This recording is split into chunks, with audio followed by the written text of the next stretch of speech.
আসসালামু আলাইকুম ওয়া রাহমাতুল্লাহি ওয়া বারাকাতুহু। প্রিয় দর্শকবৃন্দ, আপনাদের সবাইকে স্বাগতম আমাদের প্রিয় চ্যানেল আর কেয়ার মিডিয়া হাবেতে। রমজান মাসের সবচেয়ে মহিমান্বিত রাত কোনটি জানেন?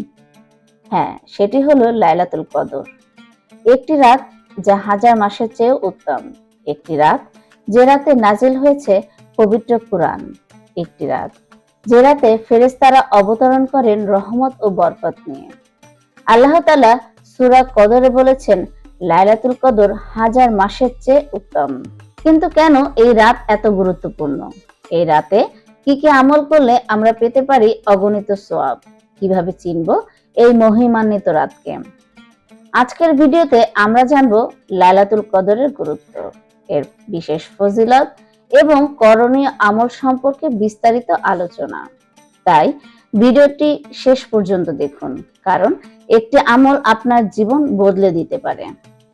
লাইলাতুল কদরে আল্লাহ তাআলা কুরআনুল কারীম নাজিল করেছেন। এই কারণে এই রাতের মর্যাদা অনেক বেশি।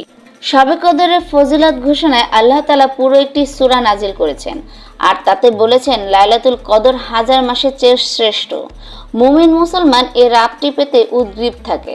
রাত জেগে নামাজ, জিকির, আজকার, ইবাদত বন্দিকে ও কুরআন তেলাওয়াতে নিয়োজিত থাকে। আজকে আমরা এই ভিডিওর মাধ্যমে লাইলাতুল কদরের বিভিন্ন বৈশিষ্ট্য, ফজিলত এবং কোন রাতটি লাইলাতুল কদর এবং কিভাবে আমরা ইবাদত করব এবং নবী করিম সাল্লাল্লাহু আলাইহি সাল্লাম কিভাবে ইবাদত করতেন সেই বিষয়টি আজকে আমরা 6টি প্রশ্নের মাধ্যমে জেনে নেব। প্রথমে যে প্রশ্নটি আছে সেটি হচ্ছে লাইলাতুল কদরের মর্যাদা, বৈশিষ্ট্য ও ফজিলত। 1. এ রাতে আল্লাহ তাআলা পুরা কুরআনকে লাহ মাহফুজ থেকে প্রথম আসমানে নাজিল করেন। তাছাড়া অন্য আরেকটি মত আছে যে এ রাতেই কুরআন নাজিল শুরু হয়।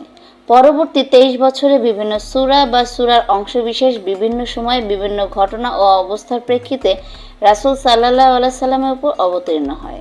2. এ এক রজনীর ইবাদত, হাজার মাসের ইবাদতের চেয়ে উত্তম। 3. এ রাতে পৃথিবীতে অসংখ্য ফেরেশতা নেমে আসে এবং তারা তখন দুনিয়ার কল্যাণ, বরকত ও রহমত বর্ষণ করতে থাকে। 4. এটা শান্তি বর্ষণের রাত। এ রাতে ইবাদত গুজার বান্দাদেরকে ফেরেশতারা জাহান্নামের আযাব থেকে মুক্তির বাণী শোনায়। 5. এ রাতের ফজিলত বর্ণনা করে এ রাতে একটি পূর্ণাঙ্গ সূরা নাজিল হয়, যার নাম সূরা কদর। 6. এ রাতে নফল সালাত আদায় করলে মুমিনদের অতীতের সগীরা গুনাহগুলো মাফ করে দেওয়া হয়। রাসূল সাল্লাল্লাহু আলাইহি সাল্লাম বলেছেন, যে ব্যক্তি ঈমান ও সওয়াব লাভের আশায় কদরের রাতে নফল সালাত আদায় ও রাত জেগে ইবাদত করবে, আল্লাহ তার ইতিপূর্বে সকল সগীরা গুনাহ ক্ষমা করে দেবেন। বুখারী 1901, মুসলিম 760। দ্বিতীয় প্রশ্নটি হচ্ছে, অনেকের মনে প্রশ্ন জাগে কোন রাতটি লাইলাতুল কদর। এই প্রশ্নের উত্তর স্বরূপ হাদিসে কিছু বাণী রয়েছে। 1. এ রাতটি রমজান মাসে, আর এ রাতের ফজিলত কিয়ামত পর্যন্ত জারি থাকবে। 2. এ রাতটি রমজানের শেষ দশকে। রাসূল সাল্লাল্লাহু আলাইহি সাল্লাম বলেছেন, রমজানের শেষ 10 দিনে তোমরা কদরের রাত তালাশ করো। বুখারী 2020, মুসলিম 1169। 3. আর এটি রমজানের বেজর রাতে হওয়ার সম্ভাবনা বেশি। রাসূল সাল্লাল্লাহু আলাইহি সাল্লাম বলেছেন, তোমরা রমজানের শেষ 10 দিনের বেজর রাতগুলোতে কদরের রাত খোঁজ করো। বুখারী 2017। 4. এ রাত রমজানের শেষ 7 দিনে হওয়ার সম্ভাবনা বেশি। রাসূল সাল্লাল্লাহু আলাইহি সাল্লাম বলেছেন, যে ব্যক্তি লাইলাতুল কদর অন্বেষণ করতে চায় সে যেন রমজানের শেষ 7 রাতের মধ্যে তা অন্বেষণ করে। বুখারী 2015, মুসলিম 1165। 5. রমজানের 27 রজনী লাইলাতুল কদর হওয়ার সম্ভাবনা সবচেয়ে বেশি। উবাই ইবনে কাব হতে বর্ণিত হাদিসে এসেছে, তিনি বলেন যে, আল্লাহর শপথ করে বলছি, আমি যতদূর জানি রাসূল সাল্লাল্লাহু আলাইহি সাল্লাম আমাদেরকে যে রজনীকে কদরের রাত হিসেবে কিয়ামুল লাইল করতে নির্দেশ দিয়েছিলেন তা হলো রমজানের 27তম রাত। মুসলিম 762। আব্দুল্লাহ ইবনে উমর থেকে বর্ণিত, রাসূল সাল্লাল্লাহু আলাইহি সাল্লাম বলেছেন, যে ব্যক্তি কদরের রাত অর্জন করতে ইচ্ছুক সে যেন তার রমজানের 27 রজনীতে অনুসন্ধান করে। 6. কদরের রাত হওয়ার ব্যাপারে সম্ভাবনার দিক থেকে পরবর্তী দ্বিতীয় সম্ভাবনা হলো 25 তারিখ, তৃতীয় হলো 29 তারিখ, চতুর্থ হলো 21 তারিখ, পঞ্চম হলো 23 তারিখের রজনী। 7. সর্বশেষ আরেকটি মত হলো মহিমান্বিত এই রজনীটি স্থানান্তরশীল, অর্থাৎ প্রতি বছর একই তারিখে বা একই রজনীতে তা হয় না এবং শুধুমাত্র 27 তারিখে এই রাতটি আসবে তা নির্ধারিত নয়। আল্লাহর হিকমত ও তার ইচ্ছায় কোনো বছর তা 25 তারিখে, কোনো বছর 23 তারিখে, কোনো বছর 21 তারিখে, আবার কোনো বছর 29 তারিখে হয়ে থাকে। 3 নম্বর প্রশ্নটি হচ্ছে, কেন এ রাতকে অস্পষ্ট করে গোপন রাখা হয়েছে? এটা স্পষ্ট করে নির্দিষ্ট করে বলা হয়নি কেন? এর উত্তর হচ্ছে, এ রাতের পুরস্কার লাভের আশায় কে কত বেশি সক্রিয় অগ্রণী ভূমিকা পালন করে এবং কত বেশি সচেষ্ট হয়, আর কে নাফরমান ও আলসে ঘুমিয়ে রাত কাটায়, সম্ভবত এটা পরখ করার জন্যই আল্লাহ তাআলা এই রাতকে গোপন ও অস্পষ্ট করে রেখেছেন। 4 নম্বর প্রশ্নটি হচ্ছে, যে রাতটি লাইলাতুল কদর হবে সেটি বোঝার কি কোনো আলামত আছে? হ্যাঁ, সে রাতের কিছু আলামত হাদিসে বর্ণিত আছে। সেগুলো হলো: 1. রাতটি গভীর অন্ধকারে ছেয়ে যাবে না। 2. নাতিশীতোষ্ণ হবে, অর্থাৎ গরম বা শীতের তীব্রতা থাকবে না। 3. মৃদুমন্দ বাতাস প্রবাহিত হতে থাকবে। 4. সে রাতে ইবাদত করে মানুষ অপেক্ষাকৃত অধিক তৃপ্তি বোধ করবে। 5. কোনো ইমানদার ব্যক্তিকে আল্লাহর স্বপ্ন হয়তো তা জানিয়ে দিতে পারেন। 6. ওই রাতে বৃষ্টি বর্ষণ হতে পারে। 7. সকালে হালকা আলোক রশ্মি সহ সূর্যোদয় হবে, যা হবে পূর্ণিমা চাঁদের মতো। সহিহ বুখারী 2021, মুসলিম 762।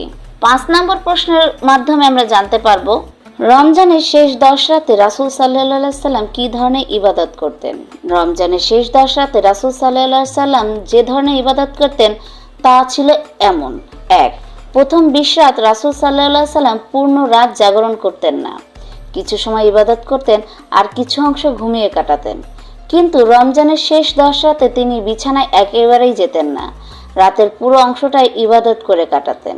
সে সময় তিনি কুরআন তেলাওয়াত, সালাত আদায় করা, সদকা প্রদান করা, জিকির করা, দোয়া, আত্মসমালোচনা ও তওবা করে কাটাতেন। আল্লাহর রহমতের আশা ও তার গজবের ভয়ভীতি নিয়ে সম্পূর্ণ খুশু ও বিনম্র চিত্তে ইবাদতে মশগুল থাকতেন। 2. হাদিসে এসেছে, সে সময় তিনি শক্ত করে তার লুঙ্গি দ্বারা কোমর বেঁধে নিতেন। এর অর্থ হলো রাতগুলোতে তার সমস্ত শ্রম শুধু ইবাদতের মধ্যেই নিমগ্ন ছিল। নিজে যেমন অনিদ্রায় কাটাতেন, তার স্ত্রীদেরকেও তখন জাগিয়ে দিতেন ইবাদত করার জন্য। 3. কদরের রাতের ইবাদতের সুযোগ যাতে হাতছাড়া হয়ে না যায়, সেজন্য রাসূল সাল্লাল্লাহু আলাইহি সাল্লাম শেষ 10 দিনের পুরো সময়টাতে ইতিকাফরত থাকতেন। মুসলিম 1167। সর্বশেষ প্রশ্ন হচ্ছে, মহিমান্বিত লাইলাতুল কদরে আমরা কি কি ইবাদত করতে পারি? রাসূল সাল্লাল্লাহু আলাইহি সাল্লাম যেভাবে এই রাত কাটাতেন, এর পূর্ণ অনুসরণ করাই হবে আমাদের প্রধান টার্গেট। এ লক্ষ্যে আমরা কিছু কাজ রয়েছে যা অবশ্যই পালন করতে পারি। 1. নিজে রাত জেগে ইবাদত করা এবং নিজের অধীনস্থ অন্যদেরকেও জাগিয়ে ইবাদতে উদ্বুদ্ধ করা। 2. লম্বা সময় নিয়ে তারাবিহ ও তাহাজ্জুদ পড়া। এসব সালাতে কিরাত ও রুকু সিজদা লম্বা করা। রুকু থেকে উঠে এবং 2 সিজদার মধ্যে আরও একটু বেশি সময় অতিবাহিত করা। এই সময় কিছু দোয়া আছে, সেগুলো পড়া। 3. সিজদার মধ্যে তাসবিহ পাঠ শেষে দোয়া করা, কেননা সিজদা অবনত অবস্থায় মানুষ তার রবের সবচেয়ে নিকটে চলে যায়, ফলে তখন দোয়া কবুল হয়। 4. বেশি বেশি তওবা করা, আস্তাগফিরুল্লাহ পড়া, সগীরা কবিরা গুনাহ থেকে মাফ চাওয়া, বেশি করে শিরকি গুনাহ থেকে খালেসভাবে তওবা করা, কারণ ইতিপূর্বে কোনো শিরক করে থাকলে নেক আমল তো কবুল হবেই না, বরং অর্জিত অন্য ভালো আমলও বরবাদ হয়ে যাবে, ফলে হয়ে যাবে চিরস্থায়ী জাহান্নামী। 5. কুরআন তেলাওয়াত করা, অর্থ ব্যাখ্যা সহ কুরআন অধ্যয়ন করতে পারা। তাসবিহ ও তাহলিল ও জিকির আজকার করা, তবে জিকির করতে হবে চুপিসারে, নীরবে ও একাকী, এবং কোনো প্রকার জোরে জোরে আওয়াজ করা ছাড়া।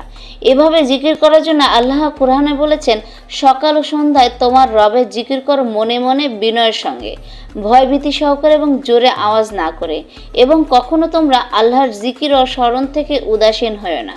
সূরা আরাফ 205। অতএব দল বেঁধে সমস্বরে জোরে জোরে উচ্চস্বরে জিকির করা বৈধ নয়।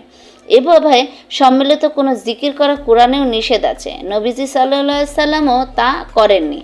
জিকিরের শব্দগুলো হলো সুবহানাল্লাহ, আলহামদুলিল্লাহ, লা ইলাহা ইল্লাল্লাহ, আল্লাহু আকবার ইত্যাদি। 6. একাগ্র চিত্তে দোয়া করা, বেশি বেশি ও বারবার দোয়া করা, আর এসব দোয়া হবে একাকী ও বিনম্র চিত্তে, কবুল হওয়ার প্রত্যাশা নিয়ে। দোয়া করতে হবে নিজের ও আপনজনদের জন্য, জীবিত ও মৃতদের জন্য, পাপ মোচন ও রহমত লাভের জন্য, দুনিয়ার শান্তি ও আখিরাতের মুক্তির জন্য। তাছাড়া নবী সাল্লাল্লাহু আলাইহি সাল্লাম এ রাতে একটি দোয়া বেশি বেশি করার জন্য উৎসাহিত করেছেন, তা হচ্ছে আল্লাহুম্মা ইন্নাকা আফুন তুহিব্বুল আফওয়া ফাফু আন্নি। অর্থ, হে আল্লাহ, তুমি তো ক্ষমার আধার আর ক্ষমা করাকে তুমি ভালোবাসো, কাজে তুমি আমাকে ক্ষমা করে দাও। তিরমিজি 3513। সুতরাং লাইলাতুল কদরের রাতে আল্লাহর ওইসব বান্দারা সবচেয়ে বেশি সম্মানিত ও মর্যাদার অধিকারী হবেন যাদের সঙ্গে কোরআনের সম্পর্ক বেশি, যিনি কোরআন সুন্নাহর আলোকে নিজের জীবন পরিচালিত করবেন, বাস্তব জীবনে কোরআন সুন্নাহর আমলে সাজাবেন নিজের জীবন, আর তারাই হবেন সফল।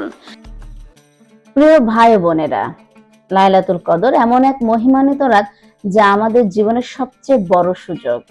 একটি রাতের ইবাদত হতে পারে হাজার মাসের ইবাদতের সমান। তাই আসুন এই রমজানে আমরা অলসতা না করে শেষ দশকে বেশি বেশি নামাজ, কোরআন তিলাওয়াত, জিকির ও দোয়া করি। বিশেষ করে এই দোয়াটি বেশি পড়ি, আল্লাহুম্মা ইন্নাকা আফুন তুহিব্বুল আফওয়া ফাফু আন্নি। হয়তো এই রাতই হবে আমাদের গুনাহ মাফের রাত, তাকদীর পরিবর্তনের রাত, জান্নাতের সুসংবাদের রাত।